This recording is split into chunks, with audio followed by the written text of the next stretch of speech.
All right, let's go ahead and get started.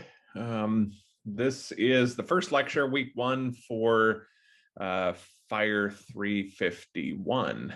We're talking about wildfire law, economics, all sorts of great things, in a 5-week time period. So it's going to be pretty condensed, but should be kind of an interesting course. I thought I'd start with a little bit of history on environmental law because that sort of sets the stage for what we'll be talking about for the rest of this course. And then today we'll get a little bit into constitutional law because that's sort of the foundation, obviously, for law in the United States. And then we'll end with a discussion related to administrative law. And, I start with I start with constitutional law and administrative law in this first lecture, largely because I think those are two very important topics that often get overlooked as foundational to a lot of what we talk about in law. So let's start with a little bit of a brief history in the United States. If you go to the 17th and 18th centuries, early US days, natural resources seem to be almost unlimited. And at that time, truly coming from, where folks had in Europe, that was pretty much true. But it led to a lot of widespread sort of use of those resources, a lot of destruction of natural resources as well. And it wasn't until sort of the 19th century where we started to see folks like Audubon and Thoreau, Perkins, Marsh, and others who kind of started talking about nature and what it means to protect natural resources and really what that meant with regard to our natural heritage here in the U.S. And so this movement gets started because we realized that there was a lot of damage going on at the time. So late 1800s, we start to get some laws passed by Congress, starting with the Forestry Association being formed in 1875, which ultimately evolved into the U.S. Forest Service. In 1890, you get the first national parks in the United States created. And then the General Revision Act comes in 1891. And this was kind of a big deal at the time. It gave the president authority to establish forest reserves, right? And by the time you get through Harrison, Cleveland, and Roosevelt, all of a sudden we have 6.5 million hectares of land reserved. Before signing the bill and even before ever contemplating sort of a national policy and a national program. And so really the goal was, again, to preserve natural resources, but there was still this focus on things like timber harvest and all of that. So, it had a bit of a conflict in its perspective. And nothing better exemplifies that conflict than, the meeting of sort of, our President Roosevelt and John Muir at the time. The pretty famous photograph of the two of them on a camping trip that they took in Yosemite during his presidency. Now, I would say that Roosevelt was best described as what we call a utilitarian conservationist, which meant we protect things because of the value they bring to us, right? And it's often not just the beauty of nature and all of that, but that it provides hunting and fishing and camping and timber harvest and recreational sort of aspects. John Muir had a different perspective. He was more of what we call a biocentric preservationist, which said we protect things because of their intrinsic value, right? That all life deserves that preservation. And so he really advocated for national parks, and Roosevelt and others along that pathway agreed, albeit for slightly different reasons and perspectives. But after that, after we start setting aside all this land in the US, we've got the forests, we have national parks, then we start moving into other things like the Antiquities Act that allows you to create national monuments and to be able to set aside sites because of their scientific or historical importance. And then in 1916, you get the National Park Service created that sort of formalizes that program And I will say, if you didn't know, since that time, we have nearly 85 million acres in the United States that have now since been dedicated to our national parks system. By the 1930s, we reach the Great Depression and the American Dust Bowl. This creates the Soil Conservation Service, NRCS, and a few other agencies. And we recognize at that time that our actions, the way we treat the land, can have pretty devastating consequences, right? So shortly after that, you have a bunch of authors again sort of stepping up. You have Leopold, you have Stegner, you have Rachel Carson, all writing about things that were going on in the natural world in the United States. Rachel Carson, you might recall, wrote Silent Spring. This was the awareness of DDT and pesticides in the US led to, a lot of laws and things being enacted because of a lot of these focuses on the natural world. So we get through the, roughly the 1950s, early 60s, and then we realize that our impacts to the environment go well beyond all of this, right? So very quickly, we see things like major environmental issues. By the 1940s, the air pollution was so bad in Los Angeles, you couldn't see across the street. It's kind of funny. Here's a picture of one of the council members threatening to open a jar of smog inside this meeting. They passed some initiatives within the city to help with air quality. They even had a Miss Smog competition in LA in the 1950s. And if you didn't know this, Los Angeles and the surrounding area, the LA basin, actually helped inspire the development of the whole Clean Air Act. And the LA Air Quality Management District, as we know it today, was the first air management district established in the United States. And so California was actually pretty functional and sort of fundamental in creating a lot of the air laws that we have now in the US.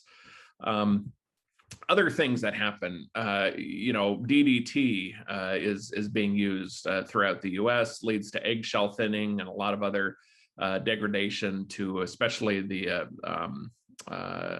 bird population. And now we've got the bald eagle going extinct into the 1970s. We have the Cuyahoga River catches on fire. We have multiple rivers across the United States that are so heavily polluted that they actually catch on fire, and fire departments at that time scratching their heads because, how do you put out a fire that's, on the water's surface, right? They didn't have the same, technologies that we have today. This was a real big deal at the time. Now, most of the time we talk about the Cuyahoga River fires. June 22nd, 1969 is sort of that big fire that had occurred. But funny enough, all the pictures that you'll see that you can find on this, very few of them are actually from that fire. These are all photographs from the Cuyahoga River, but they were all the fires that occurred prior to that big event that happened in June.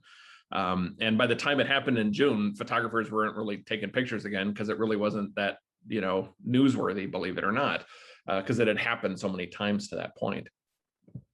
So then you move into the 1970s. And if you haven't heard about it, Love Canal, just outside of upstate New York, near Niagara, there's this waste site that was created by a guy named last name of Love.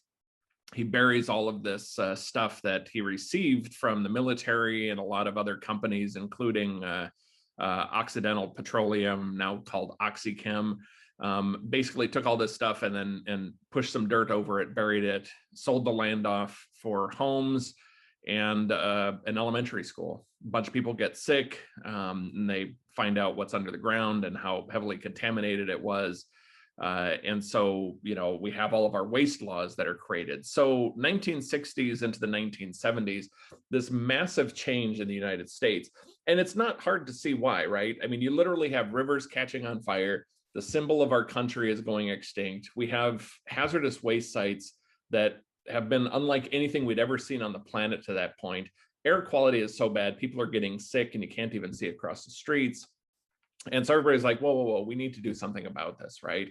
And I will say, kind of interestingly, all of the environmental legislation that we will talk about during this semester, whether it's the Clean Air Act, the Clean Water Act, that was what, 1970 and 1972, Endangered Species Act in 1973, the National Environmental Policy Act passed in 1969. You know, all of these things start to happen at a really important time in our nation's history. And you have to think, you know, by the time we start really focusing on things like the environment, you know, 1969, we pass National Environmental Policy Act. This is a federal law that basically dictates how development and land use is done for federal related projects or discretionary permits. This was a huge step forward. And then, like I said, Clean Air Act, Clean Water Act, Endangered Species Act, waste laws coming out of the 1970s as well. And so we're dealing with all these environmental issues. And interestingly enough, if you think about who was president at that time when all of this was passed, it was Richard Nixon. It was a Republican-dominated Congress. And in many cases, these laws were passed nearly unanimously. So you think about that, you know, a Republican-dominated Congress, nearly unanimous support for major environmental legislation. It's a much different time in our nation's history than we're seeing today. And it was, again, that recognition, I'll go back one, is when the symbol of your country is going extinct, or when, you know, rivers are burning. I think it doesn't matter if you're red or blue or conservative or liberal, Democrat, Republican. It didn't really matter. You know, everybody walks down to that river and says, this is bad, right? We need to do something about this. And then don't forget some of the other things that are going on. In 1969, you get, you know, some pretty exciting things going on in our nation's history. You know, Woodstock being, you know, one of those, but also 1969, we land a person on the moon for the first time. And so there was this ethic that we thought, you know, we can solve any problem we really put our minds to, right? And we still say that today, you know, if we can land a person on the moon, then why can't we, you know, and kind of fill in the blank. So this becomes a really important moment in US history. And so you get, you know, these major pieces of legislation. California, like I said, works on some of the early air law and works to help get the Federal Clean Air Act passed. They also passed the California Environmental Policy Act, or CEQA, as we call it here in California, which is basically the equivalent of NEPA. Now, we'll get a lot more into CEQA and NEPA later in this course, but you know, from a history lesson perspective, you get Richard Nixon at the federal level as president and a Republican-dominated Congress passing all these environmental laws. Ronald Reagan was governor of California in 1970 and passes the California Environmental Quality Air Policy Act, or sorry, Quality Act, it should be. So numerous laws get passed since the 70s that deals with water, air, energy, hazardous waste, pesticides, pollution. And of course, we have a lot of laws that deal with land use and wildfires, and that's going to be the focus of this course.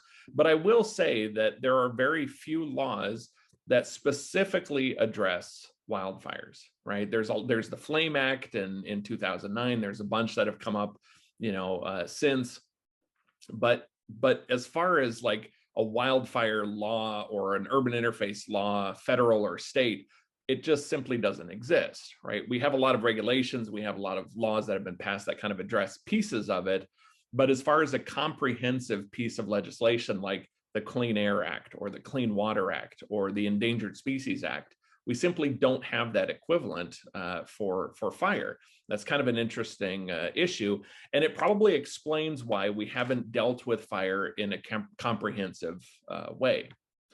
But there's been a lot of successes here, right? And I'll walk through some of those on the environment, and then we'll talk a little bit about what happened in the world of fire in the 1970s. Since the 1970s, 6 air pollutants across the US have dropped by 25%. Sulfate levels decreased by 20 to 35% since 1990. 90% of the US had healthy drinking water by 2007. Believe it or not, in 1993, only 75% of our communities had healthy and safe drinking water. As of 2006, 45% of municipal waste is burned as a waste to energy or recovered for recycling. And by 2007, human exposure to hazardous waste sites that all started in 1969 is now below 93%. So we have these, pretty significant, accomplishments.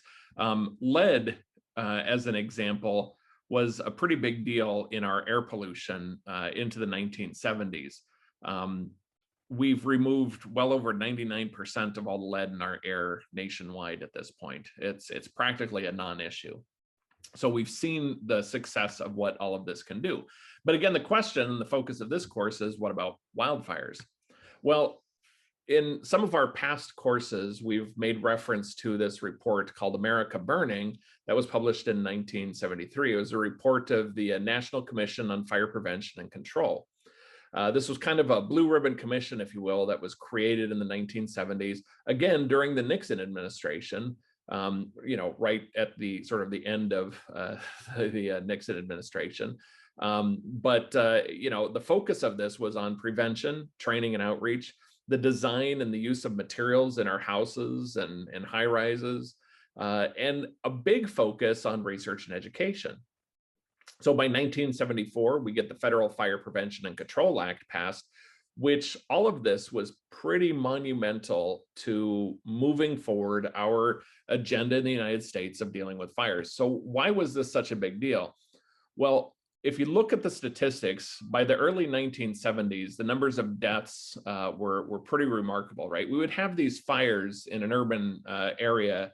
And again, the America Burning and this focus was largely on the urban aspect of fires, not the rural, not the wildland side, right? It was all the urban and high-rise kind of stuff. And so you'd have a fire start in a house, and you would lose the entire house. You would lose, city blocks worth, all because of a start of one fire. So we knew we had to do things differently. So if you look at the changes from 1971 to 2012, this is sort of the benchmark we used in some of our analysis a while ago, we had, a nearly 70% reduction in the number of deaths, 45% reduction in total property loss. And these are adjusted dollars. So they're, apples to apples comparison.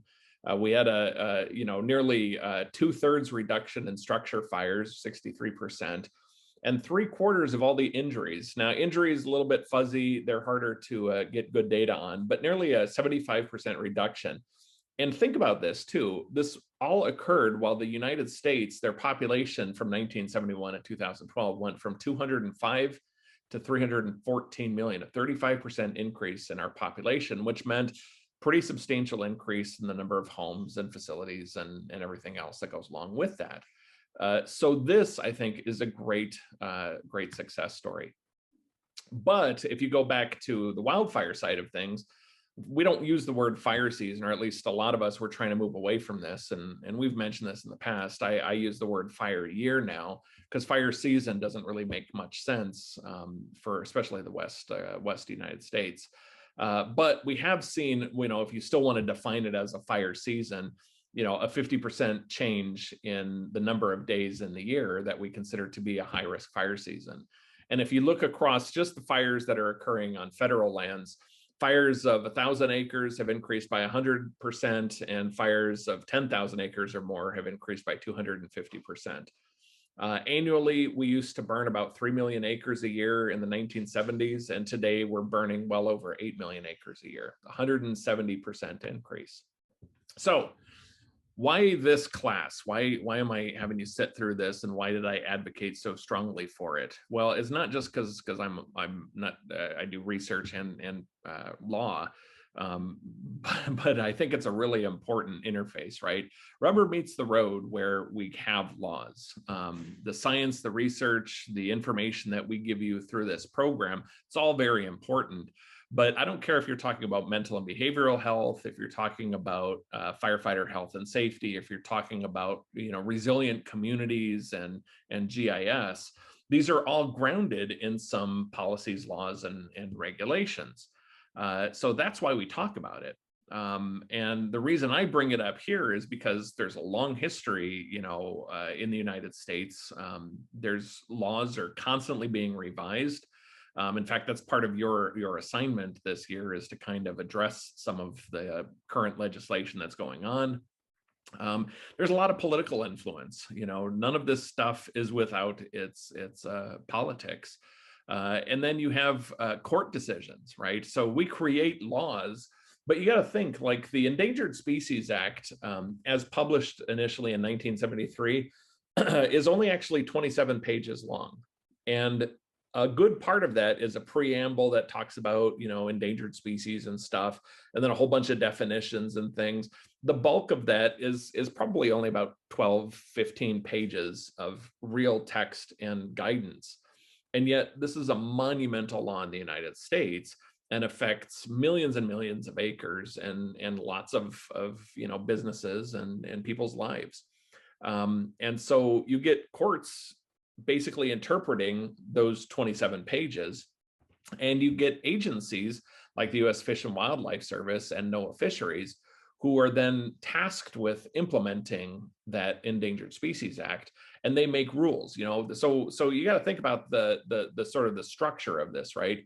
And it's important to get the terminology correct. When we talk about law, it's the thing that's passed by Congress and signed by the president, or it's passed by the California legislature and signed by the governor, right? That is a law. The regulations are the things that the agencies themselves create to help fill in the blanks, right? Help interpret that law. And it takes that 27-page document and it makes it, 1,000 pages long, right? Here's all the other stuff for implementing what we think those 27 pages actually mean.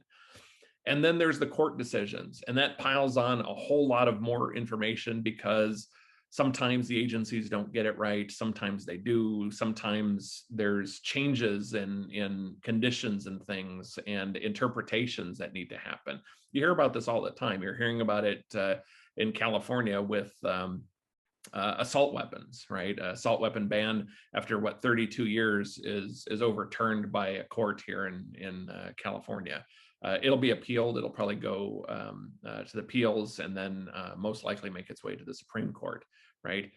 That stuff, those court decisions, all add to that body of information of how you take that original law and interpret it.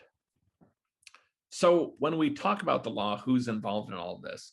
And I'll just say everybody, right? Everybody's involved in this. The courts, obviously, policymakers, the agencies, and then every level of government, from local to state to federal, tribal, all the landowners, anybody who owns property, businesses and industries, the consumers, the general public, scientists, consultants, developers, environmentalists, you name it, everybody is involved in this very complex world.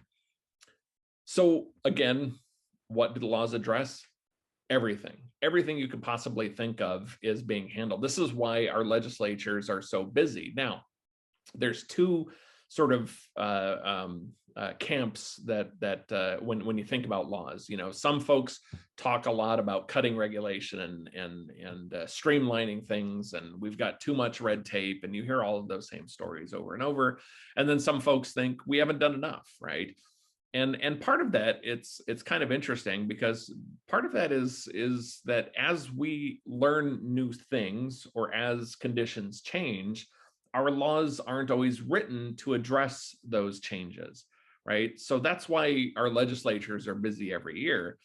Sometimes they come up with ideas. 20 years ago, we weren't really even thinking about climate change the way we are today, right? Definitely 30 years ago.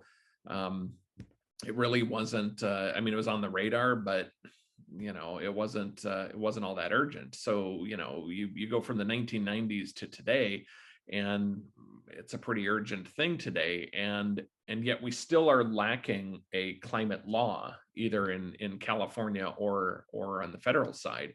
We have some things that have been passed, propositions, and like AB 32 and SB 32 in California.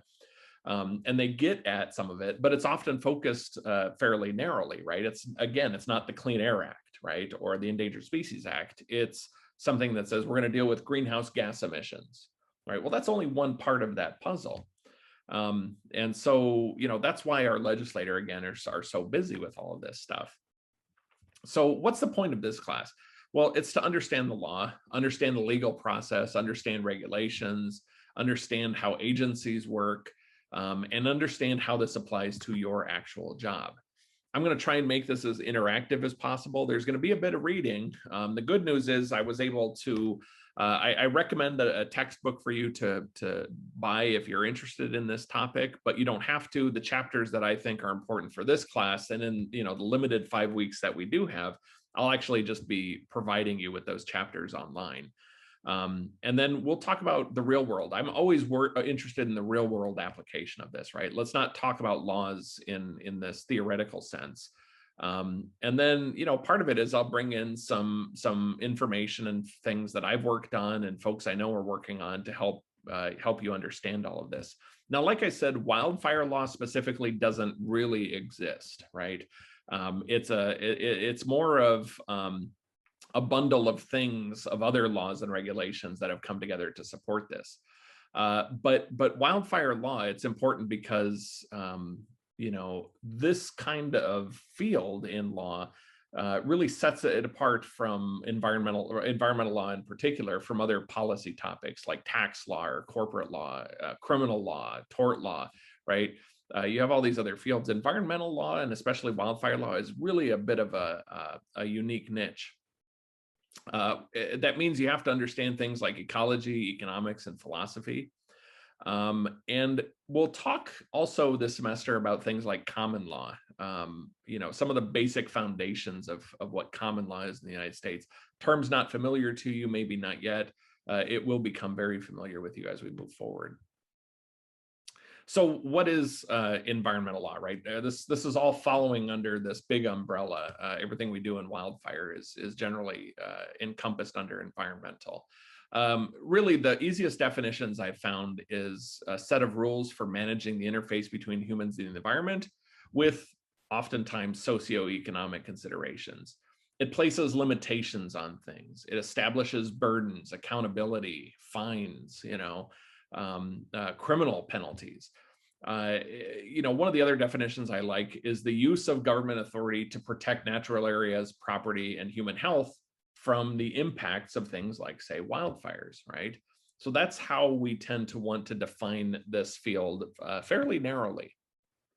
Again, why do we care, right? Why are you having to spend some time on this? Well, first, it's constantly in the news, right? And you're constantly, especially in California, seeing this. It influences how we live and where we live, the relationship to climate change and the clear lack of federal guidance or even state guidance on this, the implications for economic impacts, and how we do our budgets in the federal government or the state of California. It dictates how natural lands and forests are managed, and the decisions and things that we do today affect future generations, right? So what do I want you to get out of this course? Well, look, there are really two levels of understanding when it comes to all of this. There's a cookbook, and then, there's the recipe, right? If you follow a cookbook, all you're doing is adding ingredients, and you're following this sort of recipe of information, right? And as long as you do it right, you're going to come pretty close to the outcome you're looking for.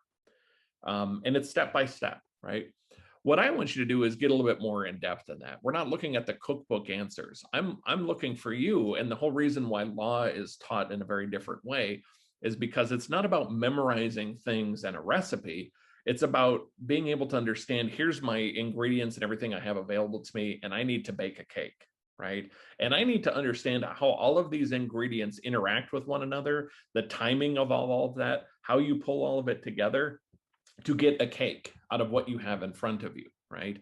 And that's why we study law the way we do, because it's not just about the cookbook and the recipe. It's about being a practitioner and understanding how all of this works, right? Knowing how to cook, not just following a recipe.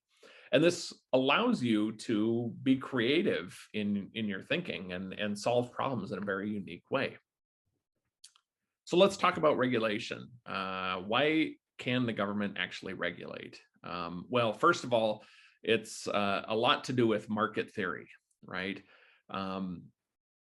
if you go back to the early days of how we run markets, how we run our country, how we run our economy, the idea is that left on its own, society will not operate efficiently. And so the government is there to interfere with what would be a natural process between people, right? It's really there to interfere with our interactions, right? But for the benefit of society, right? Think about it in, some of the oldest neighborhoods and things, people who wanted sidewalks or streets, right? You would pave your street, you would make your sidewalk or whatever. It makes a whole lot of sense to make sure that the paving of the street in the neighborhood is consistent, right? Uses the same materials. You're not going from cobblestone to dirt to, asphalt, right? And so there's a reason why we interfere in some of these processes, right? That's why governments were created. And so it's all about creating a societal benefit. But the problem with this market theory is that it requires what we call rational actors, right? That people will make decisions based on the best information that they can get, and they will make the best decision based on that information. It requires no collusion, right? Nobody's working together to, gain or game the system. No monopolies, that you have perfect information and that there's no external costs. And this is where this whole market theory thing falls apart, because none of those things in a real society are true, right? This is all great, it's theoretical, but it just isn't the way the world works. And so really, like I said, the primary function of the government is to step in when there are failures in what is otherwise a natural system of interactions.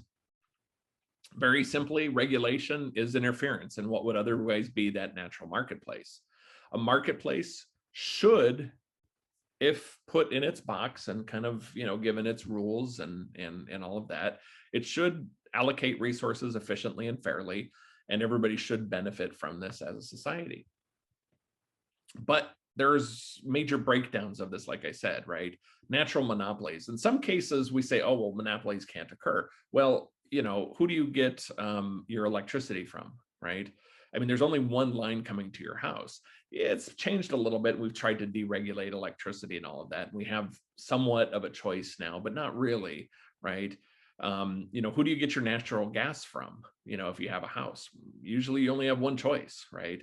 If you're on a pipeline, there's only one pipeline coming to your house. And for me, that's for SoCal Gas, right? And so these monopolies create these unique situations that, theoretically aren't great for society, but we try and make do. There's also the scarcity of resources, whether it's air pollution or wetlands or endangered species or forests or whatever. We only have a certain amount of stuff, right? It's limited. And then we have what we call adhesive relationships, right?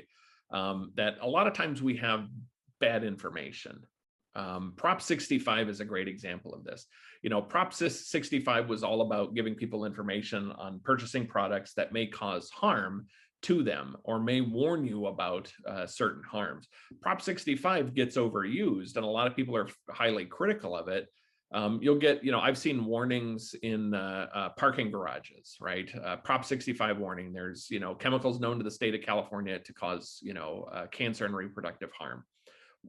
Where else am I going to park if I'm in downtown Los Angeles, where I'm not in some way breathing, fumes from vehicles, right? It's great that you're warning me about this, but I kind of know, but you're not giving me an option, right? And then the last thing is this idea of externalities, right? I like to use the example of a t-shirt when I teach courses in environmental law. We all own a t-shirt, and let's say we pay $10 for that t-shirt.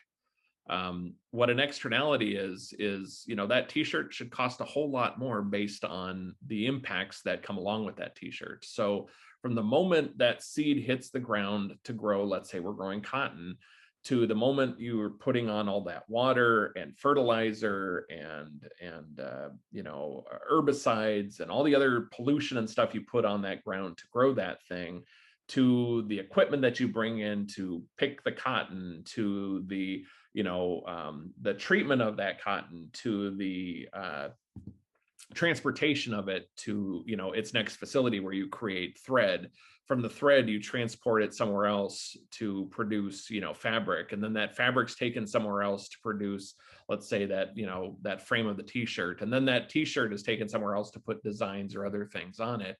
And that single, bit of cotton could travel thousands of miles around the planet before it gets to your store where you pick it up and you've only paid $10 for it. And yet all of the water and air pollution and everything else that's gone along with that isn't captured in that $10, right? And so this is why we have problems with, environmental laws and with wildfire law and regulation as well. So how does the government regulate, right? What tools does it have? Well, it can do a handful of things, right? It can prohibit you. That's always the thing people tend to think that laws and the government does, right? It just stops you from doing stuff. It says, no, you cannot do this. No is simple when you think about things like a speed limit, right? No driving above 65 miles per hour, right? It's a hard no. But, in other cases, it's not quite a no, right? You could say you cannot kill an endangered species in the United States. The Endangered Species Act says there's a blanket prohibition on harm, harassing, shooting, killing, whatever, an endangered species or the ecosystems upon which they depend. It's a blanket prohibition. The law was written very, very strictly. Cannot do it. Water law, you cannot pollute water resources in the United States unless you get a permit, right?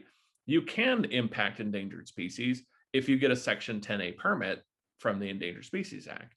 You can pollute waters of the US if you get a 404 permit, right? So prohibition or prohibition with exemptions.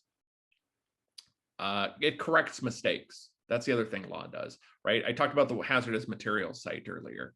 That was a mistake.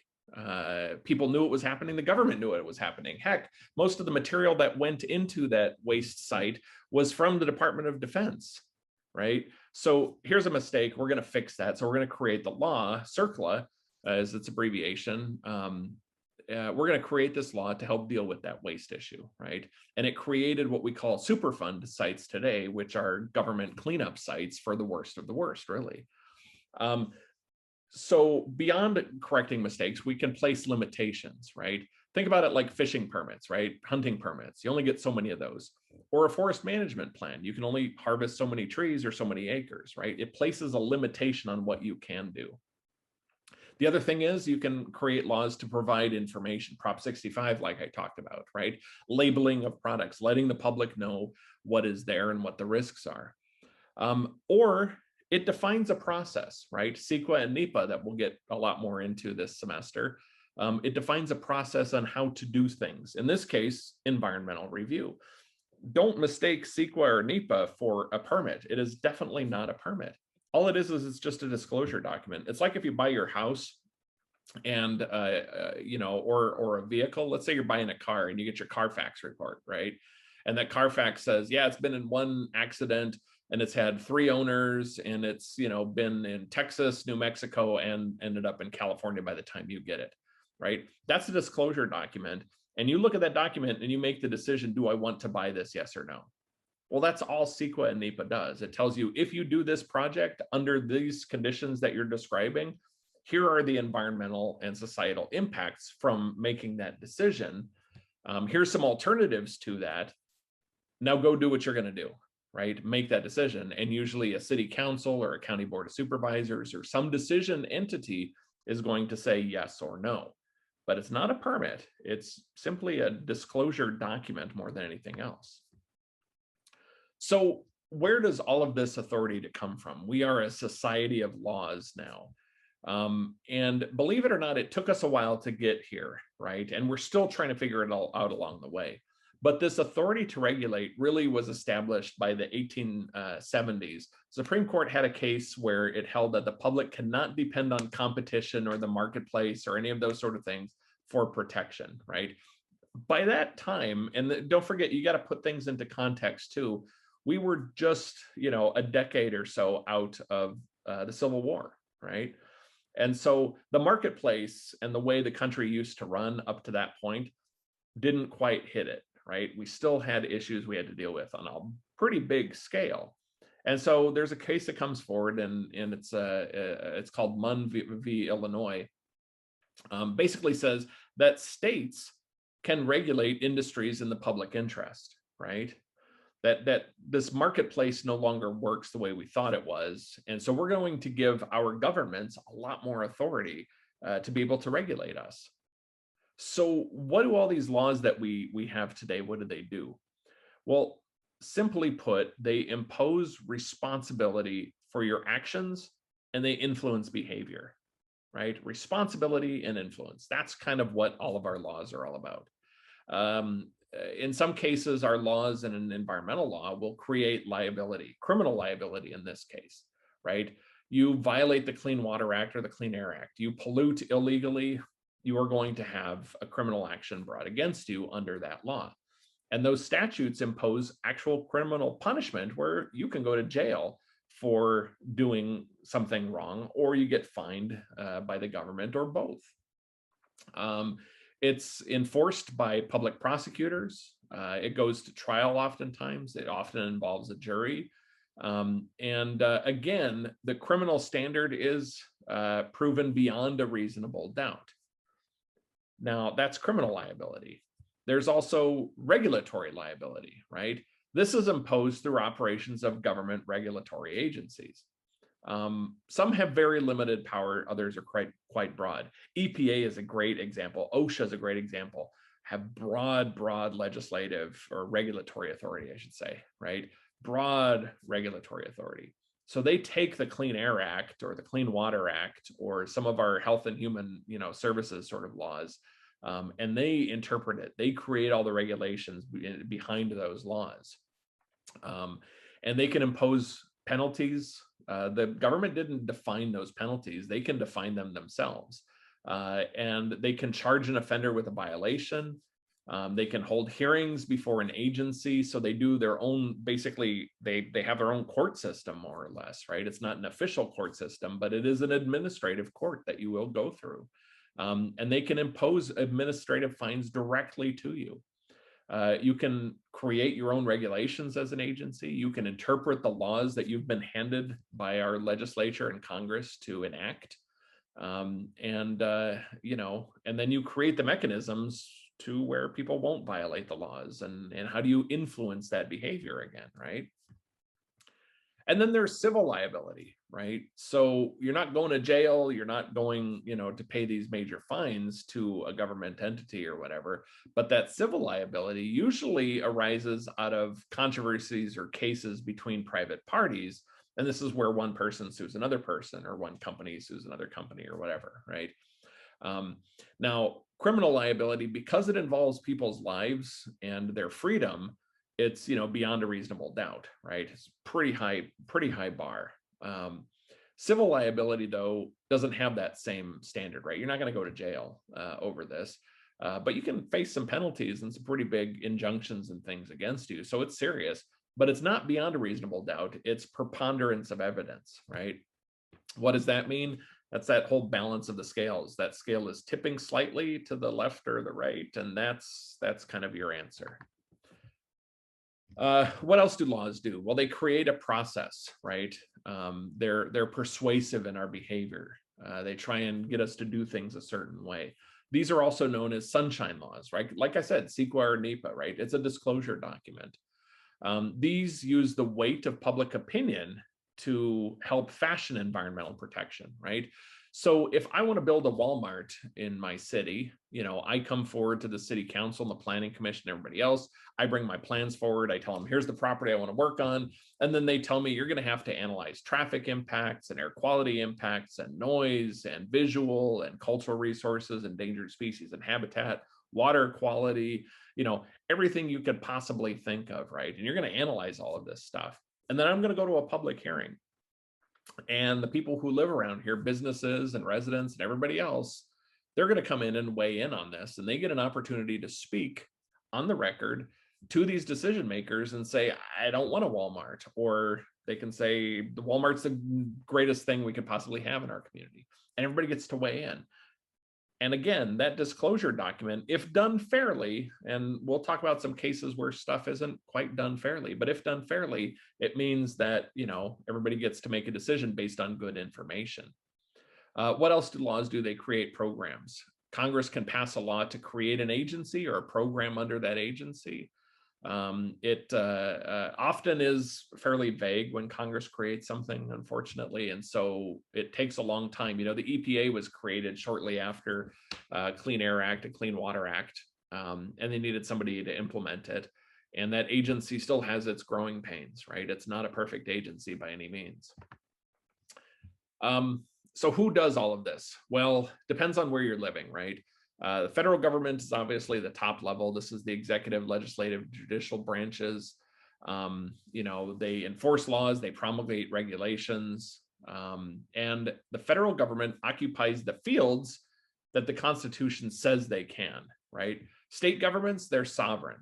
Remember, when we started this country, we were 13 colonies that kind of collectively formed a country together, but we weren't quite a country in that same sense. We were 13 states that all kind of banded together, but 13 very independent states. And it wasn't until the signing of the Constitution where that changed. But the states occupy everything that's not enumerated in the federal Constitution or under federal authority. They do everything else. And then local government, your cities and counties, they're responsible for the on the ground kind of stuff, right? Your public safety, your zoning, your local police powers, everything not covered by the federal government or the state government comes down to the local level. So what happens if there's a conflict between the laws? Well, usually the most restrictive one will apply, but there's this thing called the supremacy clause that says, a state or a local law cannot violate or ignore a federal law, right? You have to at least follow the federal standard, and then your state standard could be more restrictive, potentially, if allowed by the Constitution and all these other restrictions, but you can be more restrictive. And then your local government could have ordinances and things that are even more restrictive, potentially. But that's kind of the flow of how laws work. If we're going to talk about environmental legislation, we have to first start with a problem, right? Identify the problem, water pollution, right? And then they come up with legislation, Clean Water Act. They have to do through OMB a full cost accounting evaluation. What is this going to cost the American public to do this? And then you pass the legislation, Clean Water Act passed, it's signed by President Nixon, and then you create the EPA. And the EPA develops the regulations to interpret the law and implement that law. And then through that process, you get public comments on those agency regulations, right? And then, of course, OMB jumps in again, and they approve and review the funding for this agency to implement that. And then they're implemented. And usually it's the state that has to enforce it, right? So that's the kind of the process. What about economics? So we'll spend some time talking about economics this semester.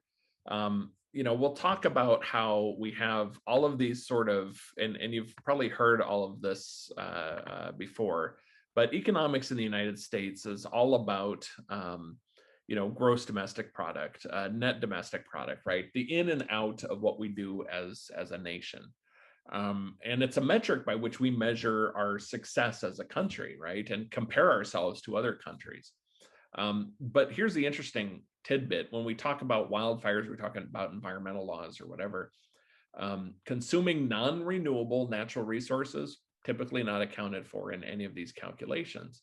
And so that adds a layer of complexity to, how we deal with, that interface between economics and the environment. In addition, degradation of natural resources, also not accounted for. And again, those external costs, like when I talked about the t-shirt, external costs rarely considered in any of these calculations. So let's think about what we actually do with these environmental laws. Now let's talk about pollution. You could talk about fire risk, you could talk about all sorts of things, but we basically run through this very same sort of calculation, right? If you have low levels of pollution, it doesn't cost a lot to treat that pollution. But as your pollution levels increase, that cost of abating that pollution will get higher and higher. And trying to get to zero becomes pretty costly, right? So again, it's that cost of pollution abatement. How much does it cost to control pollution? Well, if you have a high level of pollution in the environment, it's usually pretty cheap because there's a lot of low-hanging fruit, right? Like I said earlier, lead was removed from our air pretty simply. All we had to do was stop putting lead in gasoline. That almost eliminated the problem entirely. Then we had some manufacturing and other issues we needed to deal with, but that was a huge step forward. That was pretty cheap to do because it just meant you had to build engines slightly differently, right? And you just had to pull it out of the gasoline. Didn't need to be there in the first place, turns out. But then to get toward that incremental zero, it becomes more and more difficult to do that. And so what we often do is we find the economically optimal amount of pollution. And we say, this is how much we're willing to pay to stop pollution, and this is how much risk we're willing to take. Think about fires in the same sense, right? How do we deal with fires in California? Well, we can manage fuels and our habitats and wildland areas and all of that, and do vegetation management, fuel reduction, all of those sorts of things, right? We can provide staff and resources to fight fires, right? But we know fires are going to happen, and so we have to make a decision in the California legislature, in local government, in our cities and counties. How much are we willing to pay to fight fires and deal with that? And then we assume that there's going to be a fire, there's going to be risk and loss. And so we have to find that balance of what we're willing to do. Now, again, the problem of using economics in all of this is that, again, most models are based on theory. Rational actors, we're going to make good decisions based on the information we have. We absolutely know that that's not true. And of course there's political influence, right? Economics, for the most part, assumes none of these things occur. And those models are very faulty when it comes to that stuff. How do you put a value on the reduction in the quality of life because of the contamination and risk that firefighters receive? What is that worth economically to a firefighter, right? Or a family? How much is natural beauty in the environment worth, or cultural resources? How much is that worth, right? And then oftentimes, I'll tell you, the one thing that economic models almost entirely forget about or ignore because they're so difficult to deal with is the unexpected or the catastrophic environmental damage that occurs. Again, using environment in the big picture, whether it's air pollution or water pollution, climate change, whatever you have, or simply just wildfires. So again, in the environment, we have a few strategies: command and control or incentives, right? The stick or the carrot. That's what we have available to us. And that's what we have available in the wildfire world as well. All right, so that's the preamble to everything that we're going to be talking about this semester. I want to do a quick tour of constitutional law. Just as a history lesson, it's always important to remember our history here. Articles of Confederation are signed in 1777. It creates a framework for the Continental Congress. It directs the Revolutionary War efforts, and it conducts diplomacy with England and Europe. That's the boundary. It addresses territorial issues and Native American relationships as well. It applied to the states rather than to the people, right? So it was state-driven, not we the people. There was no direct relationship to the population or the way it made laws. Laws could only be directed to its member states, not to the population itself. And there was no opportunity to protect personal rights because the person wasn't involved in the Article of Confederation. So we get the US Constitution instead, right? 1789, we get the Constitution. Articles of Confederation, weak document. We recognize this. We make amends and we say we're going to create this Constitution because of those failures, right? They argued that individual states could deem parts of federal laws as unconstitutional and they could ignore them entirely. And they said, that's not right, right? We need something that everybody's going to follow. Ultimately, though, this was tested by the slavery issue and the Civil War, right? And that's where we realized that, yeah, the federal government really is what drives this country. And you can't just ignore, changes in federal law as a state. You are no longer as sovereign as you thought you were. Interestingly, if you look at a lot of the documents and the way we used our language, originally the United States was collectively referred to as they or them. After the Civil War, the United States started being referred to as it, as one entity. So kind of an interesting sociology experiment there. While the Constitution is guiding, the interpretation is more than just the original document, right? Supreme Court of the United States is the ultimate authority on the Constitution, and Congress when they pass amendments to that Constitution. Other countries have mimicked the US Constitution, unsuccessfully in a lot of cases because they adopted language that wasn't theirs, right? Not every country is the United States. Not every country is the same. Not every constitution was created based on their culture, their history, their ideals. And so this isn't something that you can just cut and paste. It is very much a tailored document. March 4th, 1789, the general government was replaced with the federal government underneath this new US Constitution. It creates a strong central government. It creates the legislature, the chief executive or the president, and the Supreme Court of the United States. So how does this document then shape our nation's behavior? Well, basically it lists the things that the government can do, like what are its responsibilities to the people. And then it lists the things they can't do, or what we call the Bill of Rights, right? And then it lists the duties that leadership has to do, or under Article 4, the duties are somewhat cryptic, often fall under an affirmative or a negative requirement under the Constitution. But, we'll talk about that more in a bit. So Bill of Rights, First Amendment provides Congress make no law respecting establishment of religion, prohibiting its free exercise. It protects freedom of speech, the press, assembly, and the right to petition government for redress of grievances. Second Amendment is all about the right to bear arms. Third Amendment prohibits the government from quartering troops in private homes, a major grievance during the American Revolution. The Fourth Amendment protects citizens from unreasonable search and seizure. The government cannot conduct any searches without warrant. Such searches have to be issued by a judge and based on probable cause, right? So this is where we get all these foundational things from. Fifth Amendment is pretty broad. This provides that citizens not be subject to criminal prosecution and punishment without due process. You may not be tried on the same set of facts twice. There's the double jeopardy issue. And it also establishes the power of eminent domain, ensuring that private property is not seized for public uses without just compensation. And again, we'll get more into that with the wildfire issues as well. Fifth Amendment too, you'll often hear referred to where it's, you don't have to testify against yourself in court. And you hear plead the fifth, but the Fifth Amendment is so much more broad than just that. Sixth Amendment assures the right to a speedy trial by jury of one's peers, to be informed of the crimes that you are charged with, and to confront the witnesses brought forward by the government. This Sixth Amendment also provides the accused the right to compel testimony from witnesses, as well as the right to legal representation. The Seventh Amendment provides that civil cases preserve the right to trial by jury. And the Eighth Amendment prohibits excessive bail, excessive fines, and cruel and unusual punishment.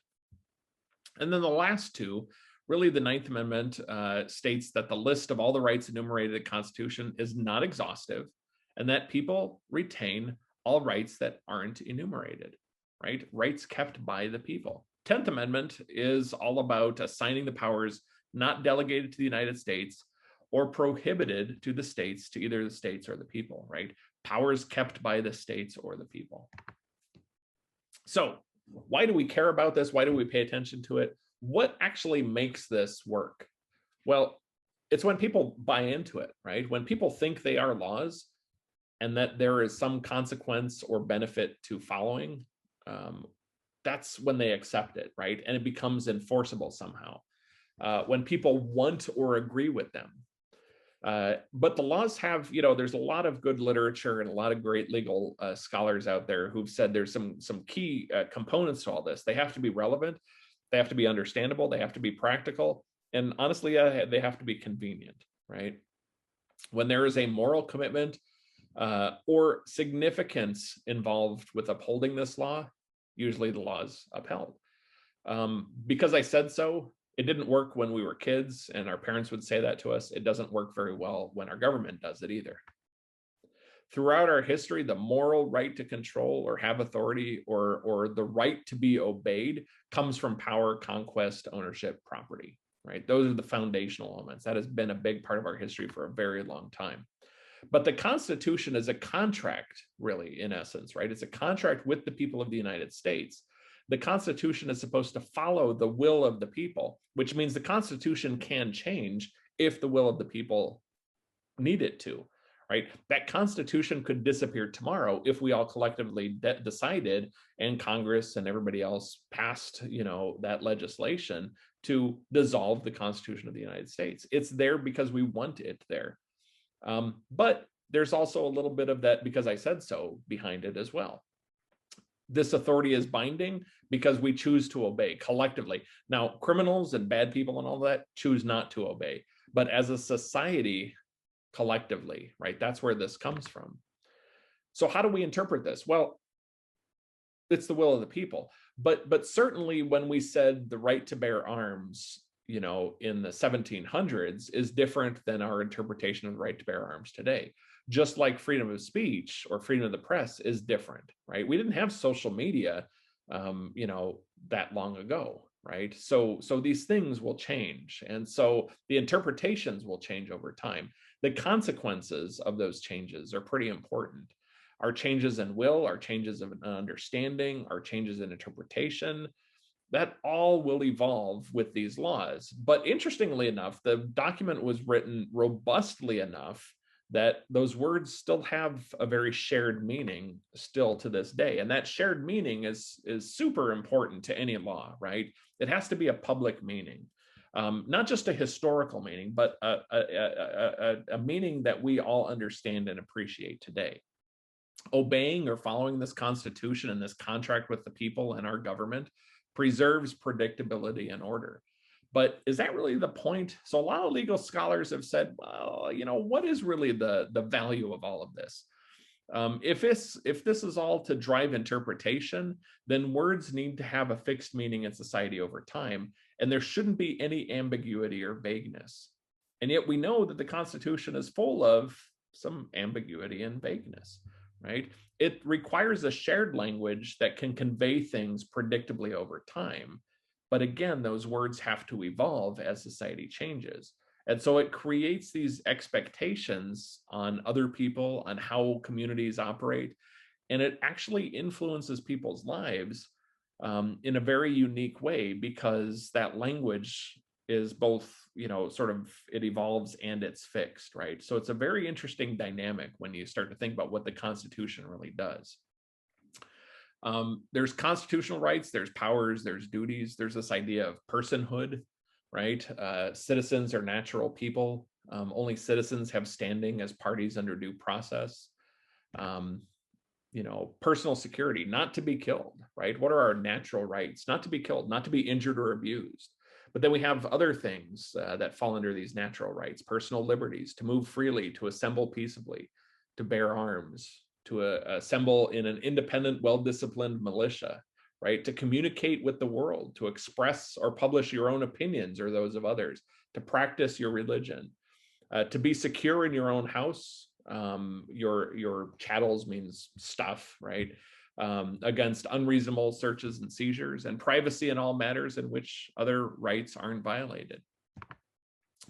We have property rights as defined under this Constitution as well: the ability to acquire, have, and to use property, right? And that pursuit of happiness that you hear, right? And happiness doesn't mean just to be happy. It means, that ability to, appreciate and use your property. And it's not just land we're talking about, right? It's all property. A private residence to where you can exclude others, the tools needed to have a livelihood, the ability to own something and keep other people from using it, and arms suitable for community defense, right? These were all defined under our property rights. And then there's these non-natural rights. To enter into a contract, that's not a natural right, but it's a right nonetheless. To enjoy equally the rights, privileges, and protections of personhood as established by the law. Certainly our definition of personhood in the United States has evolved over time as well. To petition an official for grievances and get action, to fix those grievances. To petition your legislatures and get consideration and resources, right? This is lobbying, right? To get the things you need from your government, to get them to do the job that you think is important. To petition a court for grievances and to get decisions that will help resolve issues. Other non-natural rights, including criminal trial, right? The double jeopardy standard I talked about. You can't be charged more than once for the same offense. That whole pleading of the fifth to testify against yourself, no excessive bail, impartial jury, speedy trial. And then we get into all this other stuff that go beyond the Bill of Rights. So if you continue reading the Constitution, the Commerce Clause, Article 1, gives Congress the power to regulate commerce within foreign nations and among the several states and with the Indian tribes. It gives power over interstate commerce, the way we move things across our borders and the relationships between those states themselves. National uniformity and predictability, interstate protections, this was all important because we realized that the idea that states were sovereign meant that we didn't have 13 states, we had 13 mini countries, right? 13 countries that all had to figure out how to interact with each other. And we knew that that wasn't going to work. The US Constitution has no duties clause, but nothing about no regulations or limits, right? And so what it really means is interference, right? Limits on the state's regulatory power. The states were no longer the highest authority the federal government is. This substantially affects commerce in the United States. And as a result, you can substantially affect commerce, and the test for commerce power by the United States means that it has to be reasonably related to the objective in regulating, right? And so the Commerce Clause basically serves two functions. It acts as a source of congressional authority, and it acts as a limitation of state powers, right? So it says commerce between states and among states, and it's like selling a vehicle in the United States. If you're the Ford Motor Company and you want to sell a vehicle in the United States and you decide I'm going to build a truck, well, that truck has to be able to be used in all of the 50 states, right? You can't have a state saying, well, I'm not going to allow this thing to operate. And so we have federal law that dictates the safety standards and the seat belts and airbags and all of that other stuff, air quality, everything that goes along with that. Outside of commerce, the Constitution, Section 8 of Article 1 also gives Congress the power to lay and collect taxes, to pay the debts, and provide for the common defense and general welfare of the United States. Now, this was a hotly debated topic, of course, because not every state was equally indebted after the Revolutionary War. And so the power to spend is linked to the power to tax, right? And so if you're going to raise money, you have to tax. And then that money has to be spent on common defense and general welfare of the United States. And that language is super broad, right? So what it means is it's so broad that that's why we have the federal spending we do and the complex and fairly large budgets that we have in the United States. If you talk about early constitutional law and wildfires, it's kind of an interesting one because the concept of a federal government or state government or local government fighting fires and dealing with all of that, right? It has to do partly with compensation, right? Again, your property is protected under the Constitution. Those rights are all protected. But what happens when the government, takes on this responsibility of public safety?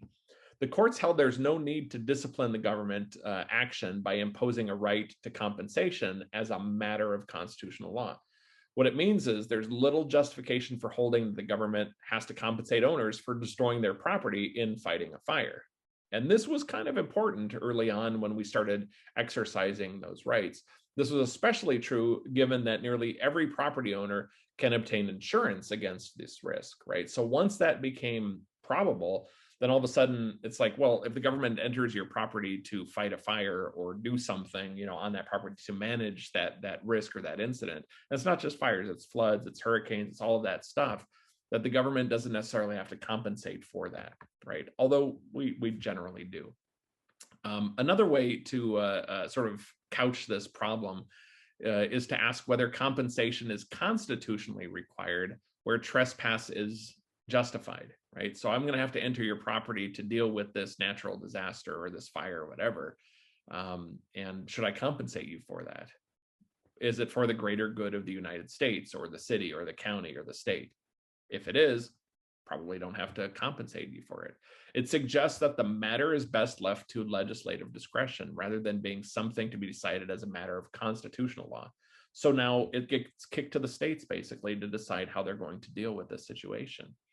But notice most of the focus when we talk about early constitutional law and wildfires, most of the focus has to do with property rights and compensation for loss, not the responsibility to manage land, not the responsibility to prevent fires, or any responsibility to provide protection at some sort of minimal standard by local, state, or federal governments. All right, so we're really trying to figure our way through this early on. So with all of this legislative discretion that we've talked about and the ability for these agencies and all these organizations to take care of the United States and all this authority granted under the Constitution to local, state, and federal governments, do we have wildfire laws today? Not really, right? Not exactly. What we have is a bundle of stuff that we've cobbled together, and that's what makes up our wildfire laws. And yet there's still lots of gaps in all of that. So that's the Constitution basics. You've got that online to be able to read, and some nice little primers and things that I've provided you as well. If you want to get into the administrative law aspect, that's the next topic, right? Administrative law is probably one of the most important law classes for folks going through law school that hardly anybody ever takes. We spend all this time talking about constitutional law and criminal law and tort law and all this other stuff. And yet administrative law really is the law on how agencies work, right? How, when you go from the Constitution down to creating laws, down to creating the EPA or the US Forest Service or CAL FIRE by the state of California, whoever it is, administrative law is what dictates how all of those agencies function. And yet very few lawyers actually spend time in law school learning this. And it's really a shame. It should be required. Administrative law is a good course for environmental lawyers. But here we'll be focusing mostly on federal law, not state law, just because there's just so much to talk about. So what is administrative law, right? Administrative law exercises, it's the law that regulates the authority of executive officials, right? Secretaries of Interior, Secretary of Treasury, and all that kind of stuff. It includes officials of agencies that are formally independent of the executive branch. So, the director of the U.S. Forest Service, fire and aviation, right? They're not a presidential appointee, but they're definitely given their marching orders, and, administrative law tells them exactly how they are supposed to operate. Administrative law, again, it comes from a couple of things. Now, unlike wildfire law, where we don't have a clear law, administrative law does. It's called the Administrative Procedures Act, or the APA. And all of its authority comes from the Constitution. But then there's a lot of other rules and things that have been created that help fill in, again, a lot of these gaps. Again, this came from that case I mentioned earlier, 1887, establishment of the first modern regulatory agency known as the Interstate Commerce Commission. Now, remember, we talked about interstate commerce back when the Constitution was signed, right?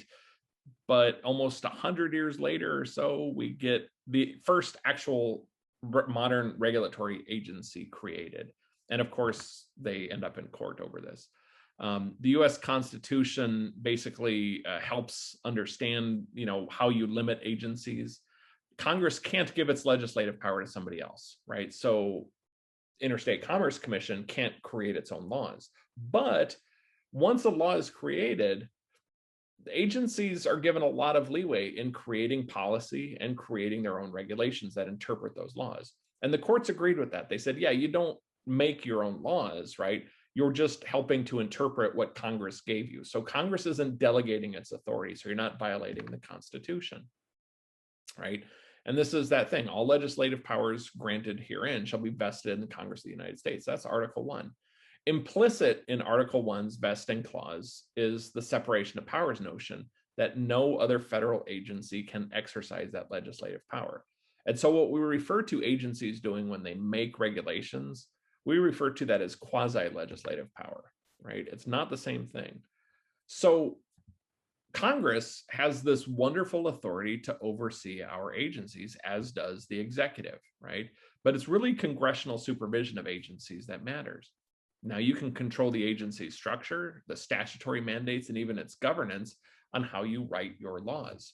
And this is what Congress does, right? Same thing in California legislature. The legislature, helps dictate how Cal OSHA operates, right? And every year, little tweaks to that are going to occur, sometimes big tweaks.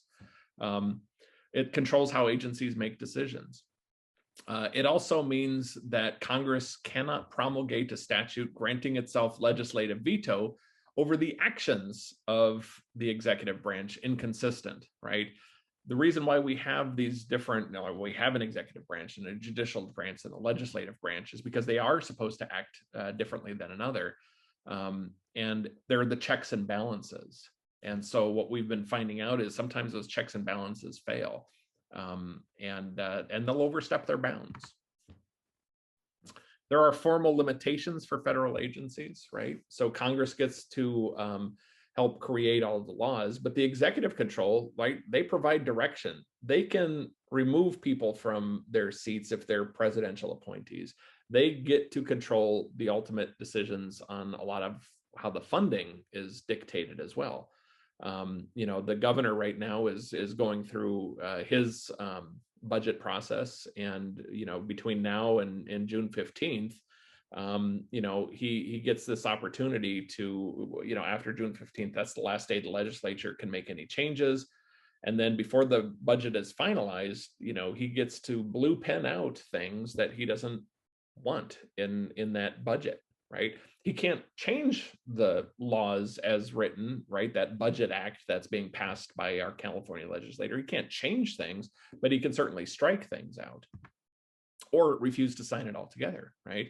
That's how this process works. Agencies also have, so let's use, the U.S. Forest Service as the example. They also have informal limitations, right? And so you've heard some of this with, January 6th incident at the Capitol in DC. Oversight hearings and committees, right? That can look to these agencies and say, how did you handle that, right? If there's a bad fire, Prescott, Arizona, right? They had, committees and hearings after that. What went wrong, right?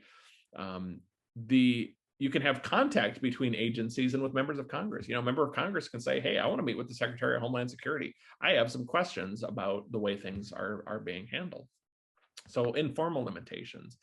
And then, of course, the administrative rules mean that, again, there's formal and informal things these agencies can do. Formal means, again, remember when I went through and I said, you make the law, and then you make that agency that's responsible for implementing that law. And then that agency gets to make its own regulations and policies and things. Well, formal rulemaking means it goes through that formal process. And remember, public comment is absolutely required before a final decision is made, right? And that public comment basically says, we don't like this, or we don't like that, or we support it, or whatever it is. And the public gets to comment on all of what these agencies are doing to interpret and implement these laws. And it can be pretty influential. And if you don't like the decision that an agency makes, well, then you take them to court, right? It's that simple. And sometimes you win and sometimes you lose, right? But it's that agency that's creating the whole structure. Informal rulemaking and informal adjudication, a little bit different. It just means that it's more policy driven, but doesn't have that same rigorous process. It also doesn't mean it says holding, right? It's not a regulation in the traditional sense. A rule is defined as the whole or a part of an agency statement of general or particular applicability. Basically, it's the interpretation of that law, right? That's rulemaking. Those are what we call regulations. Courts favor rulemaking over adjudication, right? Adjudication, basically, I'll talk about that in just a moment. Basically, adjudication is kind of like a court, an internal court. We all like rules better than just being, challenged or fined or whatever, because it helps provide clarity, right? Transparency. It makes for good government. Adjudication is the agency process for the formulation of an order, right? And so what does that mean? Well, it's an affirmative or a negative. It's an injunction, right? We don't like that you're polluting, so we're going to pass an injunction against you through agency adjudication. So we're going to act like a mini court, and we're going to stop you from doing that sort of pollution thing, or we're going to give you a fine or something, right? But you might not have had a very specific rule that defines why what they're doing is bad, right? So it gets a little weird there. Informal rulemaking. This is non-legislative rules. It doesn't go through the same process. So it doesn't hold the same weight as far as courts are concerned. And the same for informal adjudication, or what we call policy making, right? Agencies aren't required to use formal procedures for every decision, right? Policies, like the EPA has a policy on climate, but it's not a law and it's not a regulation. It's just their policy on climate. They try and follow it, but if they start using that policy to enforce something against, say, British Petroleum or Exxon, it's not going to hold up in court, because it's not a formal rule and it's not a law. So these agencies are given all of this authority to implement its charge, right? So what does CAL FIRE do? Well, CAL FIRE does a lot of things. It has a lot of responsibilities statewide, right? From medical aid calls to a variety of emergency services, wildfires, land management, and fuels and all of that stuff, right? The Forest Service, the same thing, right? They have these massive responsibilities. Forest Service for timber harvest, multiple uses on forest lands, planning, for forest recovery and habitat and endangered species. I mean, it's just a variety of responsibilities. So occasionally somebody's going to sue these agencies, right? And there's rules under all of these laws of how you actually sue an agency. It has to be a final agency action, and you have to have suffered some sort of legal harm or wrong because of that agency action, right? And then you can go to court. But you have to have standing, right? And standing is actually a pretty big term. And what it means is you have to have several things. One is, and this is called constitutional standing, by the way, you have to have an injury in fact, right? So there has to be an actual injury that you have received. It has to be fairly traceable to the actions of the defendant or that agency. And there has to be a remedy, right? So something that this judge or this court or this jury is going to do in some way fixes what went wrong for you. Might not be perfect, but in some way there's going to be a remedy for you. There's this other thing called prudential standing. You can't just litigate because of generalized grievances. I don't like the way the Forest Service does its, fire management planning. There's no lawsuit there. It prohibits you against litigating the rights of a third party. So I'm going to sue because my neighbor is being hurt. Well, you can't do that. Your neighbor has to sue. And it means the plaintiff's interest must fall within the zone of interest that the statute was designated to protect. So you can't sue the Forest Service for its forest management plans because you don't like the way that it, addresses, climate change, right? Because, well, that's a slightly different set of laws and different regulations that are informing our ability. And like I said earlier, you don't really have a good nexus in the laws for a federal climate law yet, right? And we'll talk about that more this semester too. So you have to sue over what that agency has jurisdiction over, basically. Now, one of the most interesting cases has to do with association standing. This was a case here in California, actually, Sierra Club v. Morton. And what it had to do with was the idea that, can an organization act as a person? Can an organization sue the federal government or state government or whoever? And what it said was you have to have what we call association standing. An individual member of that organization has to have standing, right? Has to have an injury in fact, fairly traceable, and have a remedy. And so this case comes forward, Sierra Club v. Morton. And it was kind of interesting. Disney at one point decided that up in, what was it? This, not Sequoias, Shasta, they wanted to build, a Disney resort, basically, right? A mountain themed Disney resort. And the federal government, who manages that property with, I believe it was the U.S. Forest Service, said, yeah, this is a great idea, right? Everybody thought it was a good idea. Sierra Club says, no, this is horrible. And the public generally was pretty upset about this, right? They clearly didn't do their homework. So the Sierra Club sues, and the Sierra Club actually loses the case. It goes all the way to the Supreme Court. They actually lose the case because the Sierra Club refused to bring forward a single individual from the Sierra Club, one of their members, to demonstrate that they were impacted by this decision, right? Or this pending decision. And the court said, you don't have standing. And an organization itself cannot have standing. You have to have a person suffering a legal wrong. And Sierra Club loses. Now, why don't we have a Disneyland up in that part of the state? Well, because there was just so much fallout from this. Disney and everybody else just kind of walked away from it. But if you're going to bring a case against an agency, and under administrative law and all of this, pretty much any case that you're going to bring forward into court, first question is, do you have standing? That's always the biggest and easiest reason why cases get kicked all the time. The second is ripeness. Are you actually bringing the case at the right time? Has the agency made a final action, or are they still reviewing the case, right? If they're still reviewing the decision to build, Disneyland, if they're in the review process, you have nothing to sue over because they haven't made a decision yet.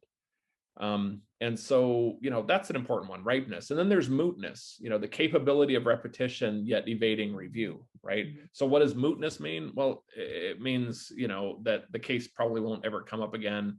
The harm has occurred, but it wasn't that big a deal. And or maybe, like the Sierra Club, case, Disney decides not to bring this forward. And so you can sue again over the agency's decision to allow Disneyland to build stuff, but is it actually going to occur now? So then there's nothing to sue over. And then the other thing you have to remember too is you can't just sue anybody anytime, right? The courts will kick your case if they say, hey, did you actually call up the agency, give them a time to fix this situation, remedy this? And this isn't just for agencies. This is all sorts of court cases you're going to possibly bring forward. So standards for judicial review. If a case is coming forward and it questions an agency and says, did the agency do the right thing, yes or no? Standards for review fall under the Administrative Procedures Act, Section 706, saying, was the decision of the agency arbitrary and capricious, an abuse of discretion, or otherwise not in accordance with the law?